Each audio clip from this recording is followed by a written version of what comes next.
So during our offline classes, we have already learned about the quadrilaterals and different forms of the quadrilaterals. And this is the second part of the chapter related to midpoint theorem and its converse. So let us today discuss the midpoint theorem. So what is that midpoint theorem? The statement of the midpoint theorem is the line segment joining the midpoints of any two sides of a triangle is parallel to the third side and equal to half of it. Half of it means third side. So given is triangle ABC, this is the given triangle. P is the midpoint of AB, first side. Q is the midpoint of AC, second side, and BC is the third side. So we have considered these three sides as first, second, and third. So here P is the midpoint of AB, Q is the midpoint of AC. So according to the statement, the line segment joining the midpoints. So this is the line segment PQ joining the midpoints of AB and AC. So these are the two sides. We are to prove that of a triangle is parallel to the third side. So this line segment PQ will be parallel to BC and equal to half of it. So in measure, PQ will be equal to half the length of BC. So this is required to prove. So figure we have already shown, and here write to prove.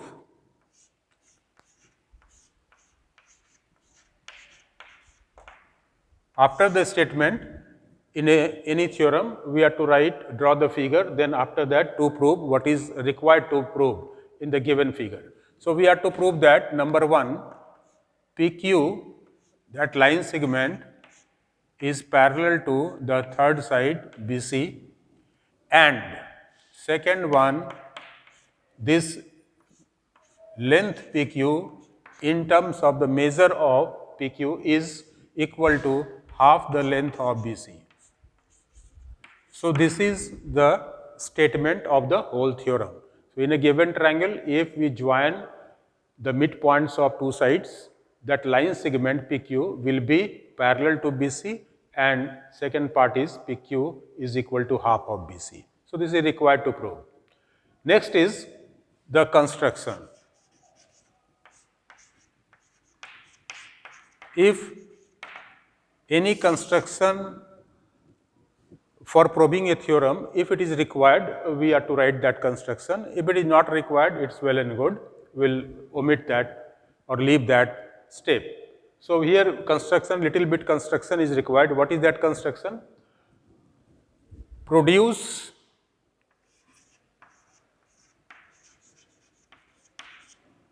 PQ to a point R such that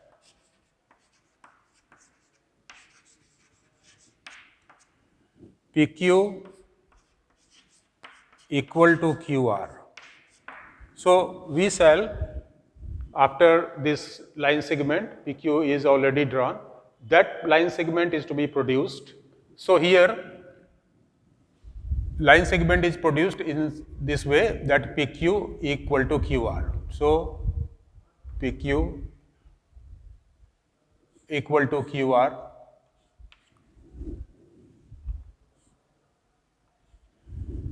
Further, join CR.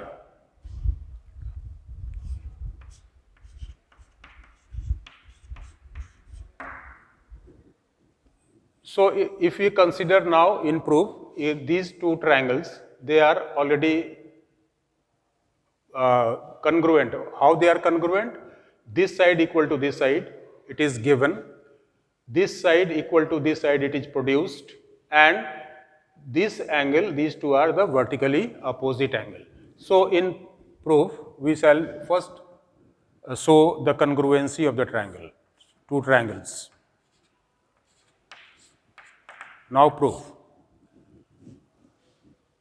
In triangle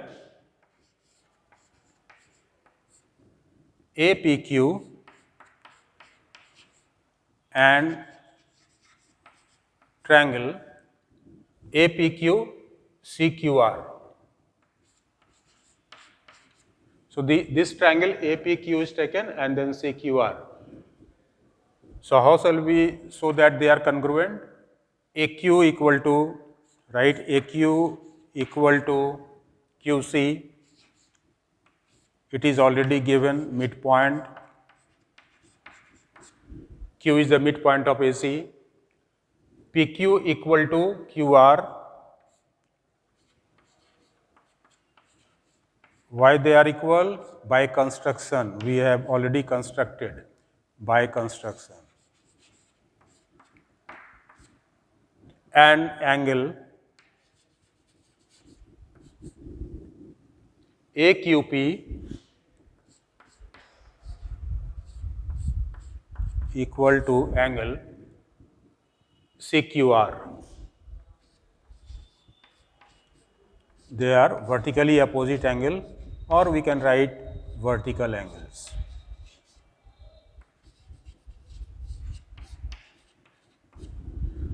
Therefore, we write that triangles are congruent. APQ is congruent to triangle CQR. Write the rule. By which rule the triangles are congruent? SAS rule. Here SAS rule. So write SAS rule.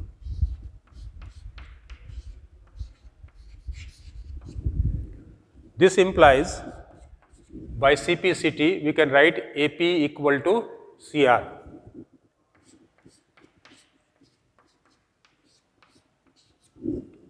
By CPCT, and this angle is corresponding angles are equal, therefore we can write this angle A is equal to C, and angle PAQ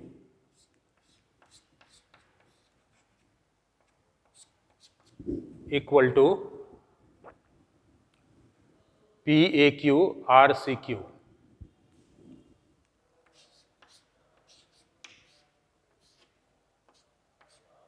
CPCT.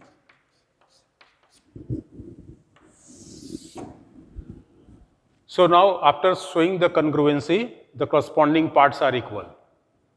Now here we have already given that, but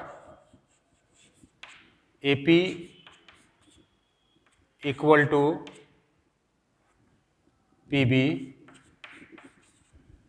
and AP equal to CR here already taken by CPCT. Therefore, we can write AP equal to PB after taking the PB equal to CR. So from these two, AP equal to CR, AP equal to PB. So this implies PB equal to CR. So we have shown that PB equal to CR, and we can see that this line BP or BA, same line, BP and CR, two lines intersected by the transversal AC, and pair of alternate angles are equal. Therefore, lines are parallel. So here write also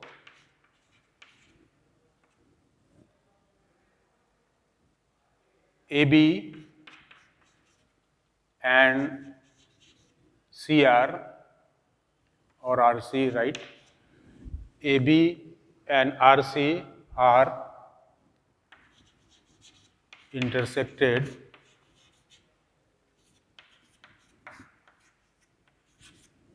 by transversal AC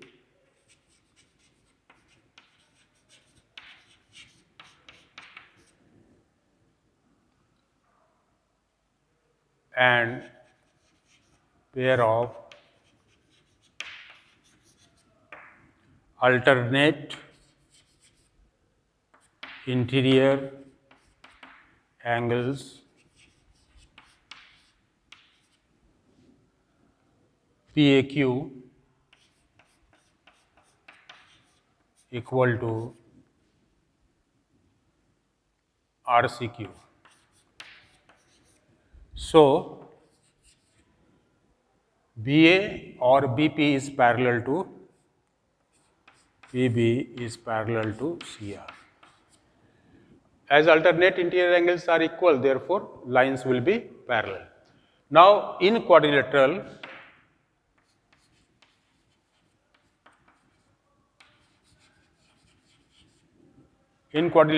PBCR PB is parallel to CR and PB equal to CR. Therefore, if in a quadrilateral one pair of opposite sides are parallel as well as equal, then it must be a parallelogram. That we have already studied in the previous part of the chapter. Therefore, PBCR is a parallelogram. So if it is a parallelogram, obviously opposite sides will be parallel. So pair of opposite sides, PR is parallel to BC. So PR is parallel to BC, implies PR is parallel to BC means PQ and PR are the same line. So PQ is parallel to BC. So this is your first part of the theorem. We have shown it. And now we have to show that this second result PQ is equal to half BC. Now, in two step you can show it. PR equal to BC implies PR can be written as PQ plus QR. So PQ plus QR equal to BC. This implies by construction PQ and QR are equal in measure. Therefore, for that we can write PQ plus PQ. So this implies 2PQ equal to BC implies PQ equal to half BC.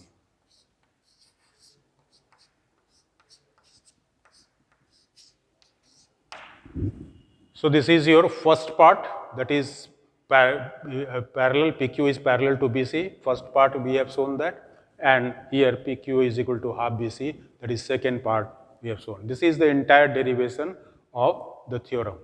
So write the proved.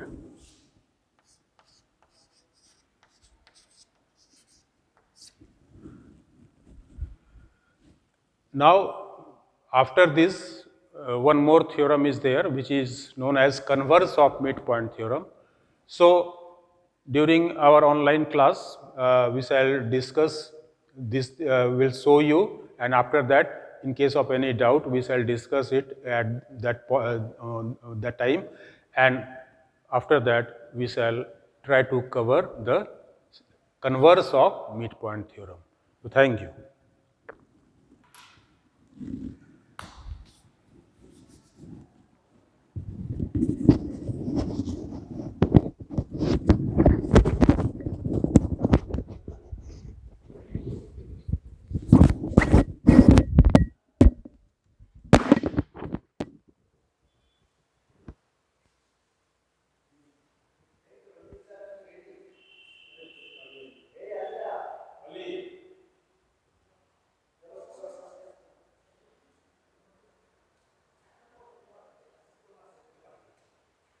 అందుకే నీ చెప్పంతా